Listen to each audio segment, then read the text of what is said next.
La vida es crecer, soñar despierto, creer en tu determinación para crear tu propio tiempo.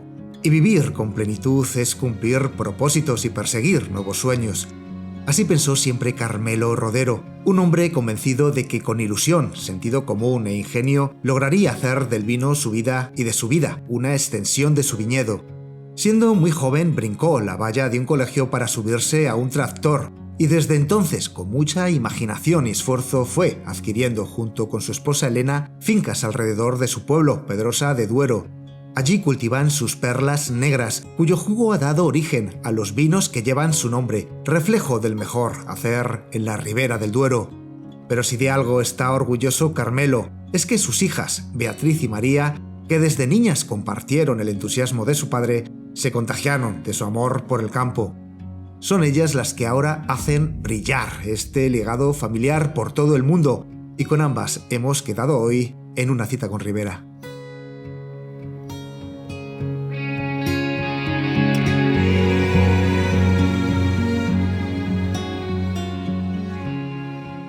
Beatriz y María Rodero Oña, bienvenidas a una cita con Ribera. Buenos días, muchas gracias, un placer. Bueno, ya son 2 generaciones las que trabajan en Carmelo Rodero, en este proyecto familiar. Pero antes de que saliera a la luz el primer vino de Carmelo Rodero, que fue en el año 91, creo recordar, ¿no? Sí. En vuestra familia ya contabais con al menos otras 2 generaciones de viticultores y vinateros que sepamos, que recordemos, ¿no?, que precedieron este proyecto. Me gustaría, en primer lugar, conocer la historia de vuestros abuelos y bisabuelos y cuál es el legado que perdura de ellos en este proyecto. No sé si también tenéis alguna anécdota o tenéis algún recuerdo de vuestros abuelos o bisabuelos que podéis compartir con nosotros. María. Al final, bueno, te cuento.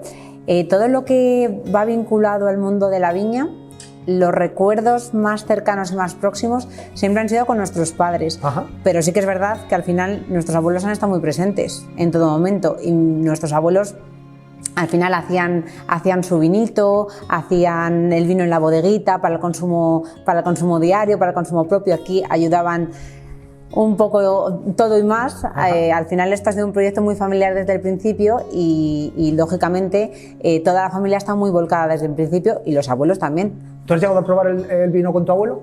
Sí, claro, por supuesto. Ajá. Por supuesto. Aparte, mis abuelos, los dos, el tema de tomar su vinito diario, bueno, era algo riguroso. Casi eso era imperdonable. Bueno, es que entonces sí que se consumía vino, esas generaciones, porque cuando hablamos de que, bueno, tenían su bodeguita en el que hacían su vino y tal, que claro, pero es que eran tipos que se metían... Como consumo propio, los mismos se metían 2.000 litros. Yo tranquilamente. Ambos abuelos hacían sus vinos para el consumo y yo recuerdo de mi abuelo paterno, yo los veranos los hemos pasado siempre aquí, en el pueblo, muy cerquita de la bodega, pues por echar una mano. Y yo tengo el recuerdo de mi abuelo paterno, que cuando yo subía a media mañana a ver qué hacía, mi abuelo siempre, a mitad de mañana, era su momento del almuerzo, que se cogía su vinito, o 1 o 2, los que vinieran en el momento, los que procedieran, y de mi abuelo materno lo mismo. Yo de mi abuelo materno tengo el recuerdo de él, mi familia materna es de un pueblo de aquí al lado. Ajá. Y mi abuelo tenía una bodega subterránea de las de siempre, o sea, las bodegas de los pueblos. ¿La conserváis todavía? Sí, todavía se conserva. Ajá. Eso es, todavía se conserva. Y en esa bodega tenía unas barricas y él hacía su vino, y yo recuerdo en vendimias ir con mi abuelo y el cariño que le ponía, eso es una cosa indescriptible, de verdad, imborrable para mí. Y los bebían por jarretes. Por jarretes, eso es. Y yo también recuerdo, porque esa bodeguita de mi abuelo materno, en la parte de arriba tenía un merendero. Ajá. Y yo recuerdo que nos juntábamos la familia cada 2 por 3, se bajaba por el vino en jarrete abajo. Ajá. Y luego lo comíamos arriba con unas chuletillas. Y eso era eso es gloria bendita.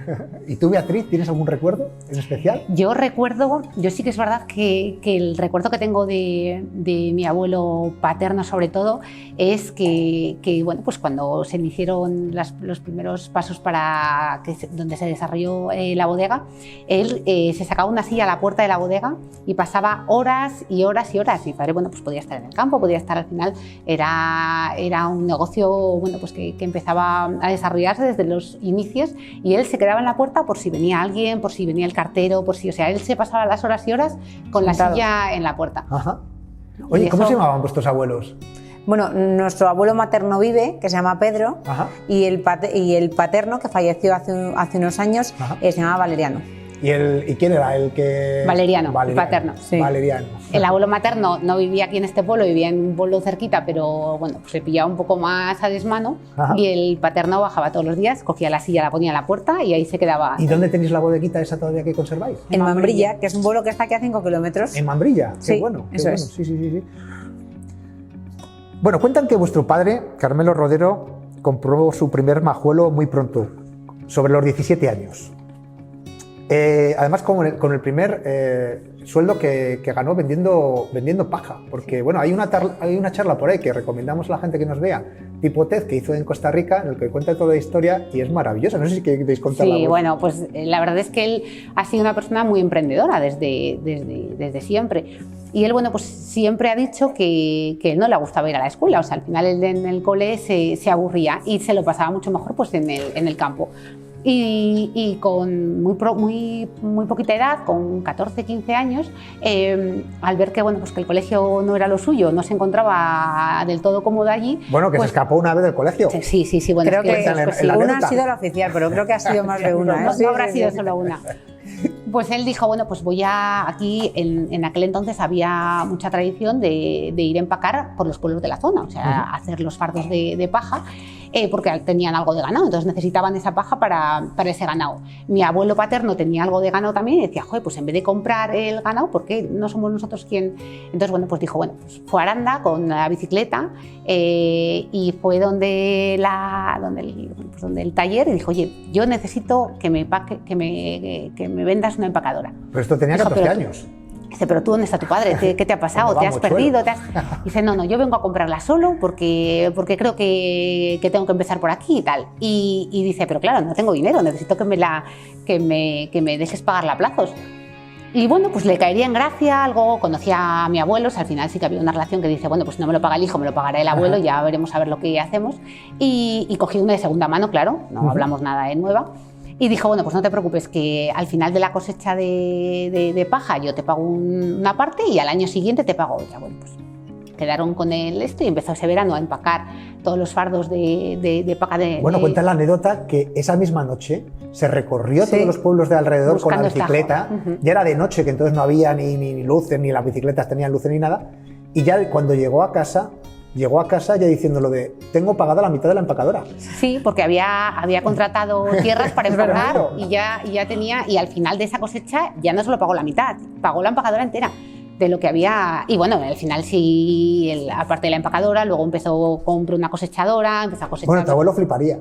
Pues sí, la verdad es que mi abuelo no era tan emprendedor como mi padre, o era, bueno, pues un poco más... Un carácter diferente, sí, un carácter más tranquilo. Más tranquilo, y a mi padre pues no se le ponía nada por delante, entonces pero cosa nada. Que ponía, cosa que buscaba, pues cosa que iba por ello. Bueno, lo que está claro es que a base de mucho sacrificio y algún que otro apuro, eso sí, siempre tuvo el apoyo después de incondicional de vuestra madre, Elena, que siempre ha estado ahí. Totalmente. Ha estado siempre un poco en la sombra, pero ha sido un papel, en esta casa ha sido un papel fundamental. En alguna cosa le retendría un poco, decir, bueno, rápido, ¿no? Sí, pues si no, Carmelo no hubiera tenido fin, o sea, porque estaba ahí la parte un poco más cautelosa de nuestra madre, pero sí, si no, Carmelo hubiera sido una cosa desbocada totalmente. Pero bueno, poco a poco va invirtiendo en nuevas tierras, va, digamos, consiguiendo todo lo que ahora tenemos aquí, que es buena parte del patrimonio vegetal y del viñedo y de las plantaciones que tenemos hoy en Carmelo Rodero, ya las consiguió vuestro padre por aquel entonces, ya siendo muy joven. Me gustaría ahora que me contaseis un poquito, si recordáis alguna anécdota de vuestro padre, de esos inicios de la andadura de Carmelo Rodero, si recordáis la inauguración de la bodega, que creo que empezó en el año 88, y el primer vino salió en el año 91. Si recordáis ese primer vino de Carmelo Rodero en el año 91. María, ¿tú qué recuerdos tienes de aquella? Yo era muy pequeña. ¿Tú tendrías 5 o 6 años? Menos incluso, o sea, era Eras un mico. Un pollito, sí. ¿Y tienes algún recuerdo? Yo tengo muchos recuerdos, pero porque como te he contado antes, nosotros en cuando nos daban las vacaciones de verano, nos veníamos aquí al pueblo toda la familia y ayudábamos en lo que se podía, pues embotellar, etiquetar, lo que hiciera falta. Y yo tengo el recuerdo de cuando en la primera nave de la bodega, lo que era la nave inicial, se puso el cartel. Recuerdo ese día perfectamente, una tarde de verano, que claro, yo estaba alucinando. El cartel de bodega Rodero, yo decía, digo, ostras, y yo era un mico de nada, pues ahí sí que tendría 5 o 6 añitos. O sea que... ¿Te impresionó aquello? Me impresionó muchísimo y lo tengo muy, muy grabado a fuego. Al final yo creo que es porque, como has visto a tus padres luchar tanto por algo, cuando va tomando forma y se va haciendo realidad, pues no sé, y eso que yo era una niña muy pequeña, pero tengo ese recuerdo súper grabado, sí. Beatriz, tú eras un poquito mayor, pero no mucho más. Bueno, unos añitos más, pero bueno, tampoco mucho. La imagen que tengo bien grabada en la memoria es cuando los primeros depuestos que se pusieron eran depuestos de acero inoxidable, pero no iban con patas, iban en quesos de hormigón. Entonces, tengo la imagen de mi padre lleno de tierra hasta arriba, o sea, suciísimo. Pero que tu padre también ayudó a construir los pies de los quesos para poner luego los tanques. Los inicios eran complicados. Al final, esa primera nave que construyó en el 87... Pero tu padre, ¿dónde sacaba el tiempo? Porque, vamos a ver, se dedicaba a la viña, se dedicaba a la comercialización, hacía también... bueno, que esto no deja de ser una explotación agrícola, que vuestro padre sigue trabajando el grano, o sea, sigue también plantando el trigo, ¿no? Los inicios, como te digo, al final, bueno, pues había que sacar horas del día, les exprimías al máximo. Las 24 horas no, pero bueno, no se quedaba lejos. Entonces, la imagen que tengo es eso, verle a él construyendo esa primera nave que siempre él dice que la construyó entre él y un albañil que sabía menos que él. O sea, al final era todo, bueno, pues era esfuerzo, trabajo y pasión por lo que te gustaba. Sí que es verdad que él, antes de construir esa bodega, la parte de viticultura la desarrolló porque él llegó a plantar unas 35 o 40 hectáreas. Y sí que es verdad que esos primeros años, durante 14 años antes de empezar con la bodega, él vendía sus uvas a la mítica Vega Sicilia. Y bueno, pues vendía sus uvas, tenía una explotación de cereal que todavía se conserva. Pues para vender era fino entonces tu padre ya con el tema de la viticultura, ¿eh? Claro, bueno, pues al final en las tierras que no estaban adaptadas para plantar viña, pues plantaba cereal. Esos primeros años, ya te digo, hasta el 91, del 87 al 91, esa primera nave ¿Y la cómo utilizaba. aprendió tu padre todo el tema de viñedo? Yo creo que de forma natural. También un poco con los abuelos, los bisabuelos, me imagino, ¿no? Los abuelos tenían tradición vitícola porque también tenían sus viñas. Sí que es verdad que mucho a modo consumo, autoconsumo, vamos a decir. Pero bueno, él es una persona que tiene mucho sentido común. Entonces a la planta también hay que escucharla un poco y darla lo que te está pidiendo. Entonces... esa conexión siempre ha existido. Era un tío muy intuitivo, además de toda la imaginación y digamos, no sé, un genio y figura para aquella época, ¿no? Porque bueno, trabajador, emprendedor y con mucho raciocinio, vamos a decir. Mucha intuición. Oye, ¿y cómo fueron aquellos primeros años de Carmelo Rodero hasta que empezaron a llegar los primeros reconocimientos por el trabajo bien hecho? ¿Lo recordáis? Yo lo que tengo en la cabeza y lo que me acordaré siempre es el trabajo, el esfuerzo, por parte de ambos. O sea, Carmelo estar aquí trabajando día y noche, al final... De ambos hablas también de tu madre. De los dos, sí. Al final, lo que te comentaba antes, mi madre siempre está un poco en un segundo plano, pero lo que pero ella Carmelo Rodero aquí, no sería sin Elena, esto no... Vamos, no hay duda, existiría. no puede haber ninguna duda al respecto. Ajá. Entonces, bueno, los inicios, yo les recuerdo, pues... de trabajar muchísimas horas, de hacerlo con muchísimo cariño, o sea, de verles súper contentos trabajando, con muchas ganas, cada cosa que hacían, porque al final tú date cuenta que lo que antes comentabais, el tema de que Carmelo se tenía que encargar del viñedo, de la vinificación, de la venta, o sea, al final, bueno, era una ruleta que Pero lo si hacían... no tienes ilusión... Pero lo hacían con mucho eso. cariño, ¿eh? O sea, era una cosa que daba gusto ver y yo creo que la gente también un poco se lo transmitían. Y lo transmitían los vinos, quizás también, ¿no? Totalmente. Al final es que los vinos eran un reflejo de Carmelo. O sea, tal cual veían a Carmelo, veían los vinos. O sea, es que era un reflejo directo, la verdad. Oye, unos embotellan el paisaje y aquí lo que embotellamos es a Carmelo. No, y además de verdad, ¿eh? Está muy bien eso. A mí me gustaría saber ahora, en vuestro caso, ¿cuándo empezasteis a tener claro que lo vuestro también era el mundo del vino y que recogeríais algún día el testigo de ese legado, de esa tradición familiar? Pues yo no tengo en la memoria un momento concreto. Al final es un mundo, o desde mi punto de vista, es un mundo muy atractivo que te va enganchando, y como nosotros empezamos tan pequeñitas a sentirlo y a ver el proceso desde abajo, pues yo nunca me planteé hacer otra cosa porque esto me gustaba. O sea, ha salido ya natural, claro. Fue natural totalmente, ¿eh? O sea, de hecho, fíjate, conservamos muchos clientes de los del principio que nos han visto crecer. Y me decían, jo María, cuando tú tenías 9 años que nos decían, ven, que te enseñamos que te voy a enseñar yo la bodega, que le explicaba, decían, jo, es que... Entonces, es verdad que sin querer ha sido algo muy natural. Siempre nos han dicho, o sea, mi padre siempre decía, me encantaría que continuaras con este proyecto. Pero lo que no quiero bajo ningún concepto es que continuéis sin que os guste. Y eso nos hemos dado las dos a fuego, Era, si no nos gusta, no pasa nada, pero es que ha dado la casualidad que nos ha gustado. ¿Y tú, Bea, tienes algún momento así? Yo creo que desde siempre. Al final, a mí el contacto con el campo, con la naturaleza, con la materia prima, siempre me ha enamorado, y me parece que, bueno, pues desde muy jovencita tenía claro, yo sabía que quería dedicarme más por el tema pues enológico, viticultura y demás, porque bueno, pues era lo que más me llamaba la atención, y ahí un poco nos enfocamos, cada una un poco en su aspecto. A ver, hay gente que te cuenta como que tuvo una especie de epifanía, pero en vuestro caso fue algo muy natural, de ver a vuestros padres en el campo trabajar, y bueno, y que os gustaba el campo también, ¿no? Eso es.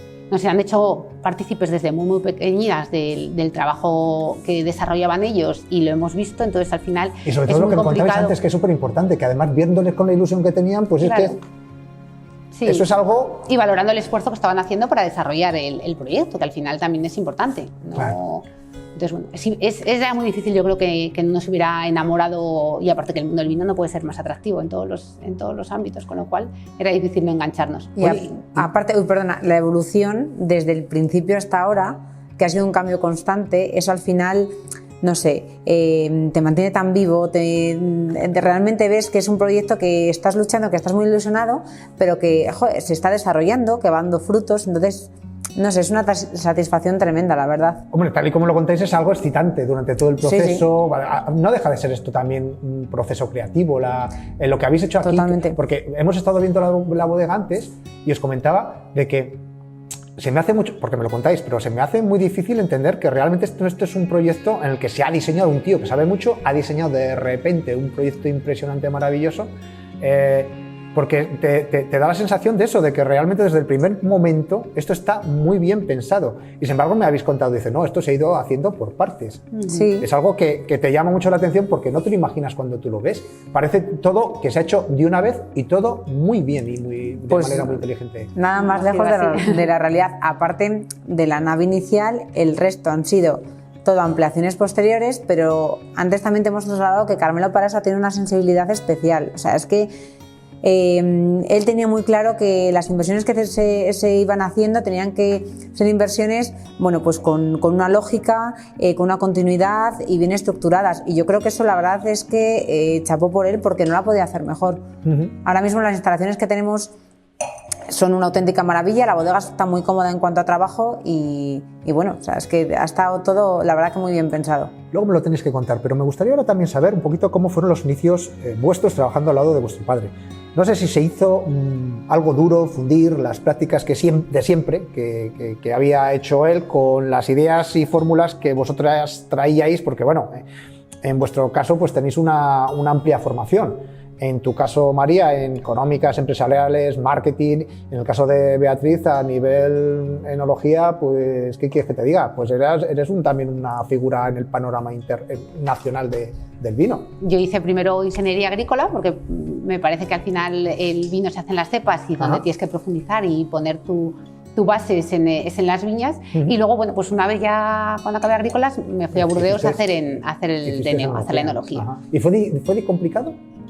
No, fue muy fácil. La verdad es que en mi caso, que fui un poco la que primero entró, al final él te dice, o en mi caso me dijo, esto es la bodega, a partir de aquí puedes hacer lo que empieza. Quieras. Tal cual, ¿eh? No, tal cual. Bueno, pues al final siempre, bueno, pues intentas no desvincularle y hacer partícipe y catas y y dices, mira, pues quiero ir por aquí, quiero ir por allá, pero en ningún caso le ha puesto ningún freno a nada, o sea, al revés. Él no te decía nunca lo de, Nunca. mira, yo creo que por ahí, Bea, yo creo que no, sino todo lo contrario. Nunca. ¿Y a ti, María? Nada, tampoco. Pero nada es absolutamente nada. Y eso que, joder, resulta difícil cuando su situación, partiendo desde cero, no, o sea, desde bajo cero, con mucho esfuerzo, al final una persona que se ha hecho a sí misma, que ha hecho su proyecto, pensábamos, o yo particularmente pensaba que el punto de delegar iba a ser complicado, porque al final... Es que yo te voy a decir una cosa, es que es un punto súper complicado en cualquier empresa familiar y tal. O sea, lo que me estáis contando vosotros no es lo habitual.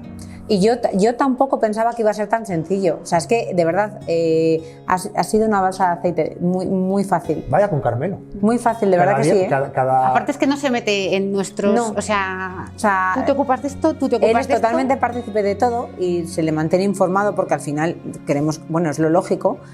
Y no nos pone pegas. Fíjate, alguna cosa, pues cambios de etiquetas o tal, que le decía, pero están así bonitas. Bueno, lo que vosotros queráis. Nos hubiera encantado que hubiera estado aquí queráis. presente, pero solamente le hemos podido cazar un poquito con la cámara porque si vaya corriendo. Él está ahora en las viñas como loco, o sea, él ahora está disfrutando de su campo y al final siendo consciente de que está todo perfectamente controlado. Vaya con Carmelo. Bueno, tú, Beatriz, comentábamos antes de que bueno, tienes una experiencia profesional no solamente de esta bodegas. Tú aquí empezarías en el año 2008, creo recordar. Ya a partir de ese año serías la mano experta que creas desde el principio, ya desde que llegas, eres la persona que empiezas a crear los vinos de Carmelo Rodero. O sea, que te da, digamos, rienda suelta, te da toda la confianza para que empieces a trabajar. Ahí lo tienes, empieza. Pero nos consta también que antes trabajaste, como comentabas, en otras bodegas de Burdeos, pero también Sudáfrica, California. A ver, a mí lo que me surge una duda. Si tu padre, Carmelo, siempre tuvo claro que quería hacer vinos sabrosos y potentes, pero a la vez elegantes y fáciles de beber, me gustaría saber cómo han cambiado los vinos de Carmelo Rodero desde que tú le sumas tu experiencia profesional. Pues mira, un poco por lo primero que comentabas, yo cuando empecé aquí en el 2008, me gradué justo en junio del 2008 y la campaña del 2008 ya la hice aquí. Sí que es verdad que estuve pues eso, 3 años antes, pues al final lo bueno era coger experiencias, ver otras cosas, entonces bueno, pues a mí en Burdeos me ayudó mucho a tener una mente abierta. Al final lo de mi tierra lo conocía o lo podía conocer, podía tener un contacto más directo, por lo de fuera no. Entonces bueno, pues tuve 2-3 años en Burdeos y luego cuando acabé la academia del 2008 aquí me fui a Sudáfrica. Dije, bueno, pues que no, aprovechando que estos meses son más tranquilos aquí, pues bueno, con el afán un poco de ver otras cosas. ¿Te fuiste de a otra vendimia? Otra vendimia, sí, me fui a trabajar, pero a otra vendimia. Pero bueno, al final, un poco ya te digo, con la idea de tener mente abierta y no enfocarte o enclaustrarte un poco en lo fácil y en lo conocido que era esta zona. Con respecto a lo que me comentabas, al final yo en el 2008 entré un poco así fácil porque bueno, pues, justo el enólogo asesor que estaba, bueno, pues que le ayudaba a Carmelo en la parte analítica y demás, porque él siempre ha ido un poco por libre, pues justo se jubilaba.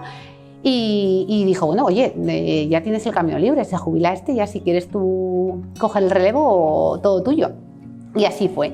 Y un poco por ver un poco la evolución de los vinos antes y los vinos de ahora, sí que es verdad que cuando marcaba un poco la pauta Carmelo, él marcaba un poco la pauta un poco a su imagen y semejanza. Al final él es un hombre rudo, con carácter fuerte, bueno, pues un poco los vinos estaban plasmados un poco con esa imagen.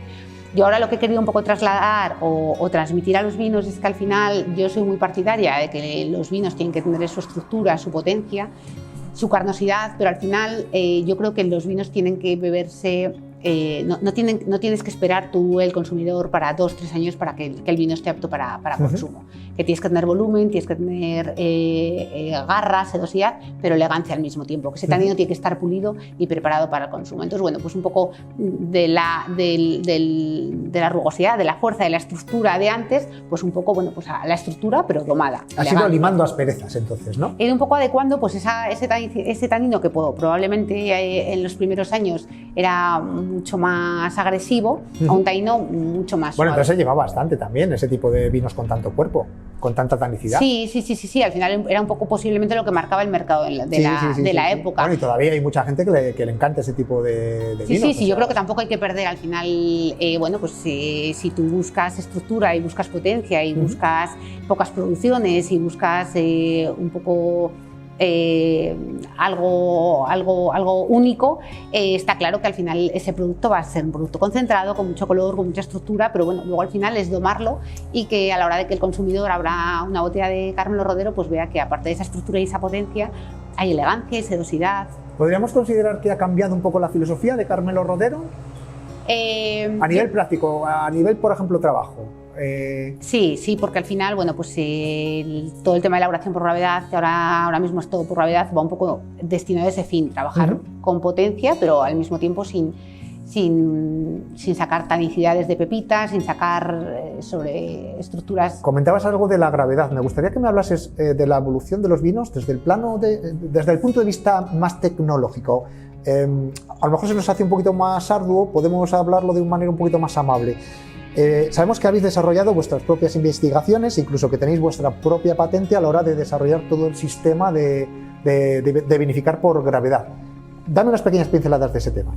Nosotros en el 2005, como comentábamos, empezamos con un sistema patentado que desarrolló Carmelo, un poco basándose en unas vinificaciones que hacíamos años antes, con barricas de 225 sin uno de los fondos. Entonces, bueno, pues hacíamos pillas manuales, entrada de uva directamente a esa barrica. Pero bueno, pues veíamos que ese sistema tenía algunos inconvenientes. Era un volumen de uva relativamente pequeño, rápidamente perdíamos ese carbónico, con lo cual no podíamos hacer maceraciones un poquito más largas. Y en base a esos inicios de esas experimentaciones, pues un poco desarrolló la idea de este sistema que comentamos que está patentado, que es una plataforma giratoria, en el que en vez de que sea la uva el que va a buscar al depósito, es el depósito el que va a buscar la uva.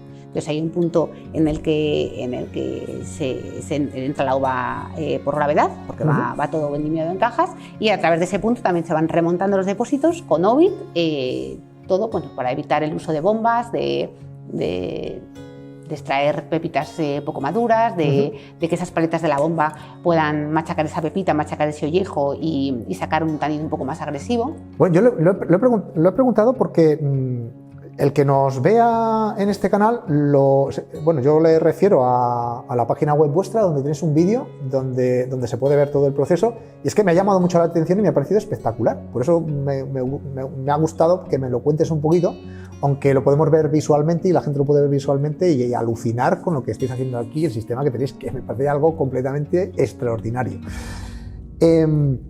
Oye, María, ¿y cómo describirías tú ahora los vinos de Carmelo Rodero con respecto a lo que hacíamos antes? No sé, háblame un poquito de cómo crees tú que son la línea que tenemos en general de Carmelo Rodero. Al final, yo creo que a día de hoy hay un portfolio muy completo, con un perfil de vinos que se puedan adaptar un poco dependiendo de las necesidades del momento, y al final creo que son unos vinos que son un poco el reflejo del momento que estamos viviendo en bodega. O sea, ese reflejo de esa madurez, de esa situación actual, creo que es un poco el reflejo de los vinos. Se están buscando el perfil de vinos que nos gustan a nosotros, como ha comentado antes Beatriz. Vinos que sigan teniendo estructuras y potencia, pero vinos muy elegantes, vinos para tomar, para beber. O sea, no son vinos para catar, son vinos para disfrutarles. Entonces es un poco lo que se está buscando con los vinos. Oye, y me lo has contado un poquito a nivel general, lo que sería la gama de los vinos. ¿Por qué no nos cuentas ahora los vinos, pero vamos uno por uno dando breves pinceladas de cada cual? ¿Qué te parece si empezamos con Carmelo Rodero 9 meses? Fenomenal. Bueno, al final 9 meses, aquí esto es un perfil, no te voy a decir un perfil de vino roble, porque para mí es un perfil de un crianza más fresco, es un poco lo que se ha buscado, y este es un vino que es un 100% tempranillo.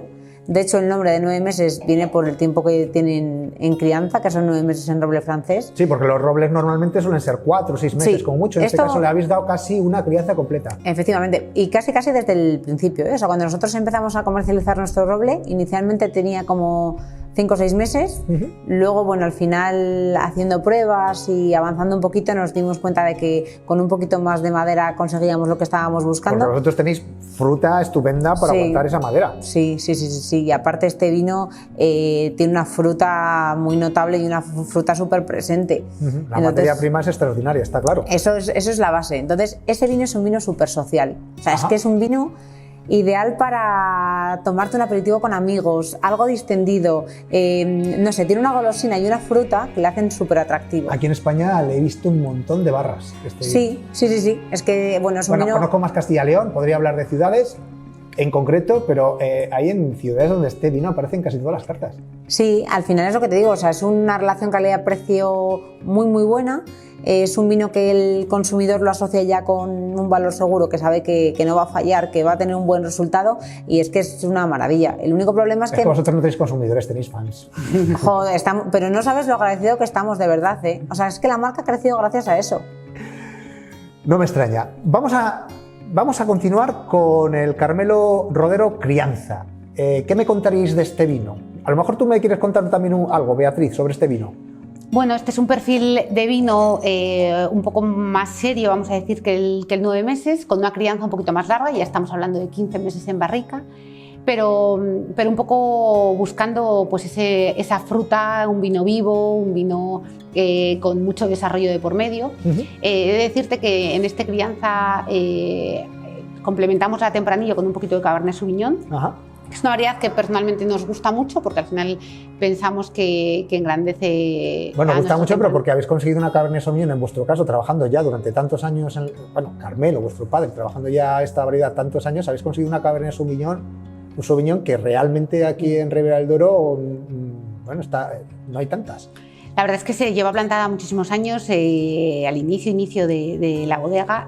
Tuvo la suerte de acertar en ese tipo de terreno en el que se plantó, un terreno más bien pobre, arenas, para no alargar ese ciclo vegetativo de la planta y no tener la maduración mucho más allá de lo que es la Tempranillo.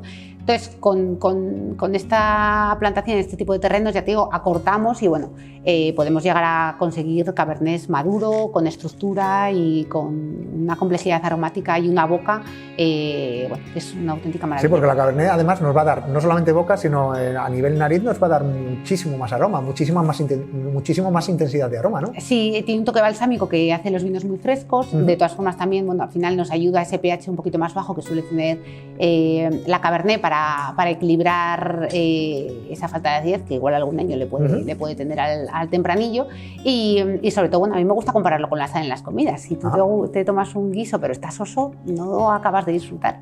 Pues es un poco la Cabernet, es el complemento perfecto. María, ¿considerarías tú este crianza el que mejor representa la tradición de Ribera del Duero? Bueno, yo creo que el que puede representar un poco más la esencia de Ribera del Duero, con nuestro toque, también te digo, es el Reserva. El Reserva, pues cuéntame el Reserva. Pues mira, el Reserva, aquí mantenemos un poco mismas proporciones que en el crianza en cuanto a composición varietal, también se le da un pequeño aporte de Cabernet. El tiempo, de primera se selecciona viñedos pues, con un poquito más de edad, viñedos un poco más concretos. El tiempo en barrica son 21 meses, por regla general, también roble francés nuevo. Y al final a mí lo que me gustaría un poco reseñar del Reserva, o lo que me gustaría transmitir a la gente, es que se quite la idea de la cabeza de los vinos de Reserva de hace 20 años. Porque es una pena no disfrutar de este perfil de vinos que al final aquí son vinos con mucha estructura, mucha potencia, tienen una presencia de madera importante, pero la frutalidad que tienen, lógicamente, en otro perfil, la fruta, aquí nos encontramos una fruta mucho más madura, debajo, pero efectivamente, no la complejidad. Es realmente muy interesante. O sea, esto al final es el hermano mayor del crianza, es un paso más y sobre todo al final trasladar eso, que no se van a encontrar con un vino secante ni un vino duro, bueno, es lo que estamos tomando ahora mismo y bueno, a mí se me hace más que agradable, la verdad. Ya no es la primera entrevista que hablamos de los vinos reservas y esos vinos súper afinados, súper elegantes, como un valor que deberíamos empezar a pensar que puede ser muy, muy bueno para introducir, o sea, cuando hablamos de la gente joven que busca vinos más verticales, más fluidos, pues si es que los reservas ya son vinos que como les tengas un par de años ya que hayan afinado en botella, entran que te mueres, si se beben súper fáciles. Totalmente. No es necesario crear nuevos vinos si los tenemos ya. Lo que pasa es que tenemos que ahorrar un poquito más, a lo mejor quizás no, pero para poder disfrutar de uno de estos vinos, que lo disfrutas estupendamente. O sea, tú te abres un reserva y, hombre, yo no te digo que te bebas la botella, porque nosotros aquí siempre vamos a recomendar beber con moderación, te digo que te bebas la botella entera, pero que casi. La botella invita, ¿eh? O sea, este perfil de vino son vinos que invitan a beber una segunda, y otra. Lo que te comentaba antes, que ahora mismo nuestro perfil de vinos son vinos para disfrutar, para tomar. No para tomar una copa y que no tu cuerpo te rechace más. No, son vinos de disfrute y este Reserva es un claro ejemplo de vino de disfrute. Oye, ¿qué vino es el que refleja el gusto y la mano de la nueva generación ribereña representada por vosotras? De los que tenemos aquí, bueno, nos quedan un par de ellos, quizás a lo mejor tiene que ver más con esos, ¿no? Pues sí, si quieres un poco ese perfil de nueva generación, de nueva gente que se introduce más en el mundo del vino, yo les invitaría un poco, les profundizaría en el TSM. ¿Por qué? Porque es un vino en el que bueno, pues, hemos intentado unir un poco el tema investigación con nuevas variedades, con nuevos porcentajes, con bueno, pues, ir un poco más allá de ese clasicismo que probablemente se puede quedar un poco encasillado en un perfil de edad un poquito más alto. Buscar, bueno, pues atraer a ese público más joven que va buscando otro perfil de vino dentro de Ribera, pero menos clásico.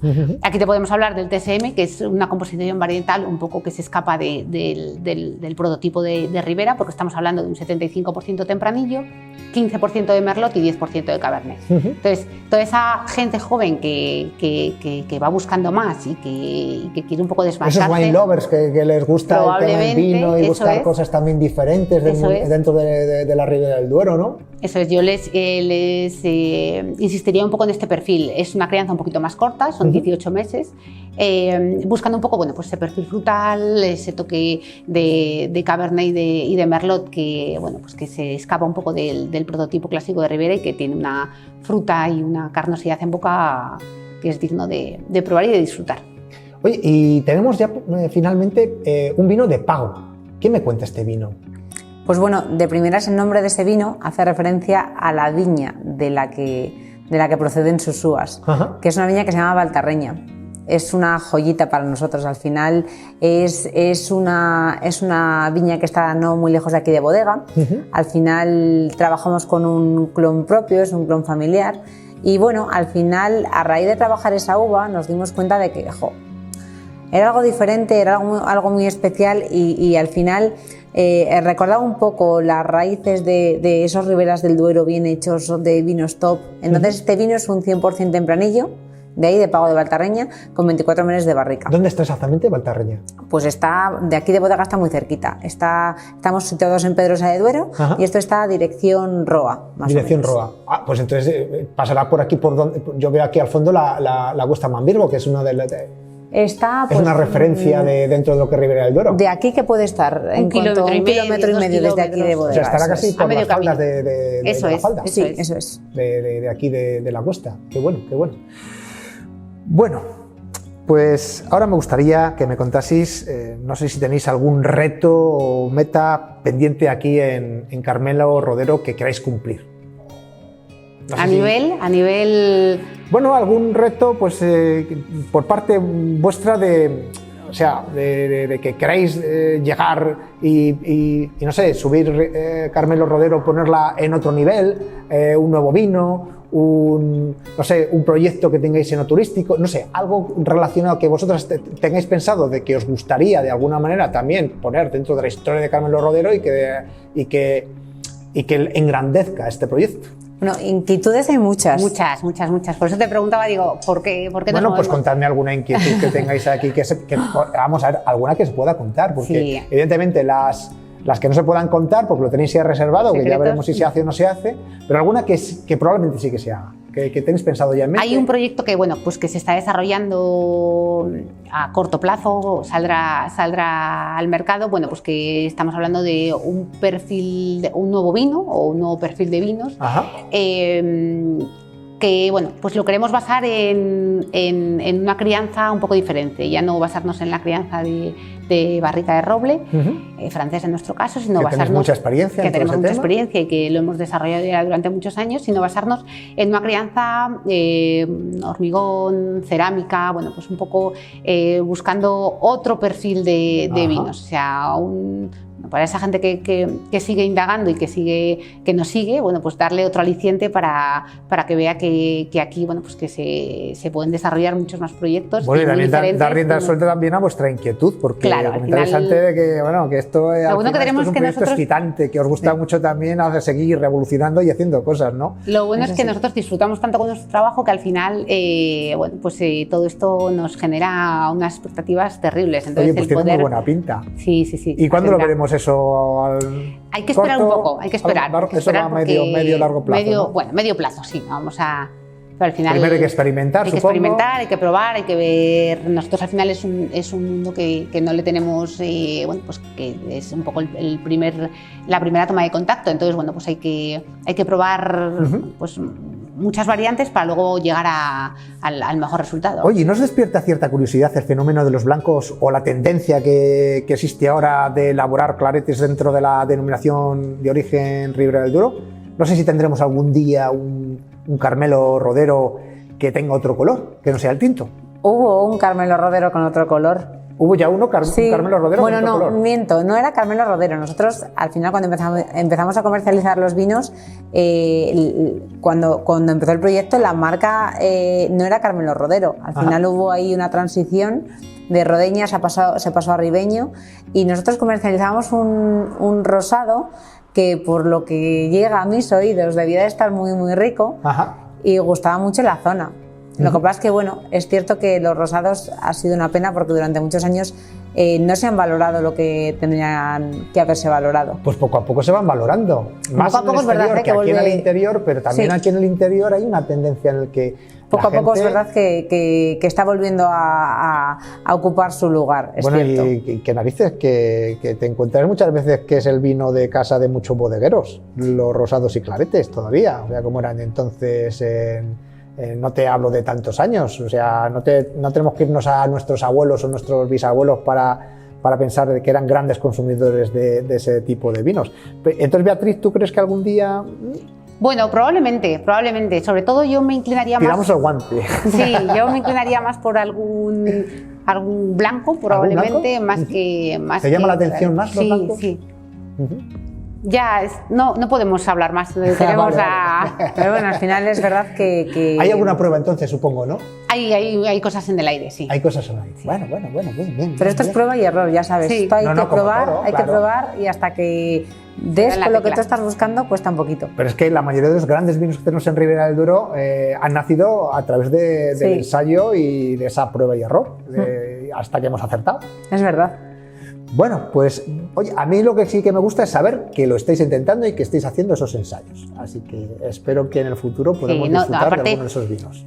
Nos gusta un poco ese dinamismo, variedades, formatos de crianza, diferentes elaboraciones. Porque es que hay rollos creo que hay están que muy ricos, ser muy dinámicos, sí. Hay gente que está haciendo cosas muy interesantes y que están muy buenas. Sí. ¿Ya habéis probado alguna, me imagino, vosotras? Y tendréis en mente incluso a dónde queréis ir con el tema de ese blanco o de ese clarete, ¿no? Sí, el objetivo está ahí, ahora hay que llegar a él y por eso, ese tema de prueba-error. Bueno, pues estamos a la expectativa. Ir dándole forma poco a poco. Al final, como no es algo que tengamos mucha prisa y somos conscientes de que queremos un perfil muy determinado, pues se está dando forma. Bueno, gracias a Dios en este tipo de proyectos que no dejan de ser proyectos agrícolas, las prisas no son buenas consejeras, y en este sentido, pues la paciencia es lo que nos va a llevar a unos resultados. Bueno, pues en este caso espero que podamos disfrutarlos. Yo es que soy muy poco paciente, no dentro de demasiado tiempo. Seguro que no. Bueno, ya para terminar, pienso que el deseo de vuestro padre ya se ha cumplido viendo el cariño y la profesionalidad con el que vosotras habéis recogido el testigo y el legado familiar. Pero me gustaría saber cuál sería vuestro deseo para el futuro. Si quieres empiezas tú, María, y luego me cuentas el deseo que tienes tú, Bea. Vale. Pues mira, básicamente que este proyecto siga teniendo vida en el tiempo. Ajá. Al final esto es un proyecto súper bonito bueno, que con un poco de ilusión funciona, se disfruta, se vive. Entonces a mí me gustaría que esto siguiera en el tiempo. O sea, son 30 con años, ganas. que esto por lo menos lo veamos otros 250 años más. Por lo menos. Bien, me parece un buen cálculo. Vamos a echarla, bueno, corta, vamos a echarla, ¿no? Sí, pero es verdad, a mí me gustaría que esto al final no acabara con nosotras, ni muchísimo menos. O sea, que al final, pues, algo tan bonito, ¿por qué no va a seguir vivo más tiempo? No tiene sentido que se acabe aquí. Bueno, Bea, yo creo que tú ya has hecho algo para cumplir el deseo de tu hermana, ¿no? Yo, la tercera generación podría estar... Yo tengo 2 niños, entonces, bueno, el futuro puede estar ahí también. Al final, yo creo que voy a transmitir un poco lo mismo que me han transmitido a mí. Si te gusta y sientes pasión por este negocio, a por ello. Si no, también yo creo que hay que dejarles libertad para que vuelen por donde quieran y si algún día les apasiona o no, pues ya se dedicarán a ello. Pero fundamental que te apasione lo que haces en tu vida, que es el trabajo. Que al final... Yo lo que veo que creo que también nos ha transmitido vuestros padres, es ese cariño y esa ilusión que vosotros demostráis en vuestro trabajo. Al final es contagioso y tiene que ver mucho con que haya esos proyectos familiares que se mantengan en el tiempo y que luego, lo que hablábamos también antes, de que esas transiciones que hay cuando se pasa de una generación a otra, que no sea traumático, sino todo lo contrario, que sea algo natural. Eso es. Que los relevos generacionales se hagan pues, de la manera tan excepcional y maravillosa que ha conseguido Carmelo Rodero y vosotras poniendo también por vuestra parte, ¿no? Pues nada más, que me ha encantado esta entrevista, me ha gustado mucho pues todo eso que transmitéis, ese cariño y esa pasión y ese buen hacer, que también tiene que ver con ese legado familiar que tenéis ahí vosotras, y que os agradezco mucho que nos hayáis concedido esta pequeña entrevista a Una cita con Rivera. Muchas gracias. El placer ha sido nuestro, ¿eh? Encantados de poder estar con vosotros.